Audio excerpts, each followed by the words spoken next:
when he was quite young, his sister married a King Ethelfrith of Bernicia. And this king proceeded to kill his father-in-law and take over the whole of Northumbria. So that must have made a very interesting family dynamic, because then he also began to plot to assassinate Saint Edwin, because he was the heir of the royal house of Deira, the southern kingdom. And so, according to one source, he spent his very early youth in the court of his brother-in-law with rising tension, and came to the point of realizing that he needed to get out of there. But most of the time when you read his story, it starts with him on the run as a young man. And he went all over Britain, basically, trying to stay one step ahead of his brother-in-law's assassins. And so he spent some time in Gwynedd in Wales. He spent some time in a couple of the other kingdoms. And finally, he ended up taking refuge in East Anglia with a certain King Redwald, who was very powerful. Actually, at this point, I think by this time, East Anglia was the most powerful kingdom. So it was a very good place for him to be, because Redwald welcomed him and treated him very well. They became good friends. When his brother-in-law Ethelfrith discovered where he was, he began to send messengers to Redwald to try to persuade him to either kill him or hand him over to him. And he sent bribes, and he sent one bribe, and then he sent a bigger bribe, and then he sent another bigger bribe. And it was kind of with veiled threats on the other hand too, that he would go to war with him if he didn't. So Redwald was becoming sorely tempted. Well, one night, a friend very close to Saint Edwin came to him and told him that Redwald had decided to betray him. And this friend said, I'll show you somewhere to hide. I'll take you somewhere. And Saint Edwin actually basically said, where would I go? I've been everywhere.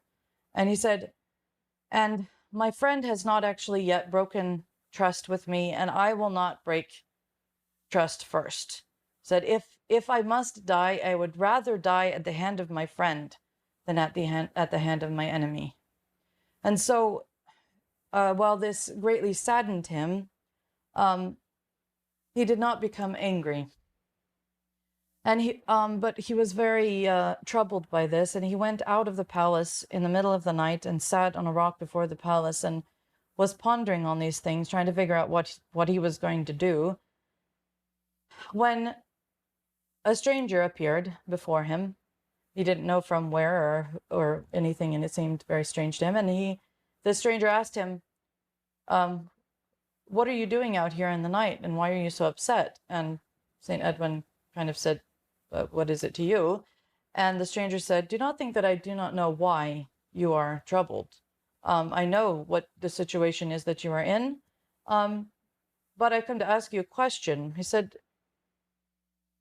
what would you be willing to give someone who would deliver you out of your enemy's hands, and moreover set you up give you back your kingdom and set you up as the most powerful king, or give you more power than any of your ancestors have had? And Saint Edwin said, well, I would give them anything in my power. And this visitor said, and if this same person could give you the most salutary counsel of anyone you've ever known, would you promise to follow it? And Saint Edwin said, yes, of course I would. And so the stranger then set his right hand on Saint Edwin's head and said, remember this sign and remember your promise, and disappeared.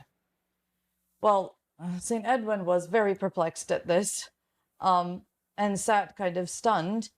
And shortly after that, his friend came running back to him and said, be of good cheer. You don't have to worry. King Redwald has decided that he will not betray you and that he is going to help you. You're safe.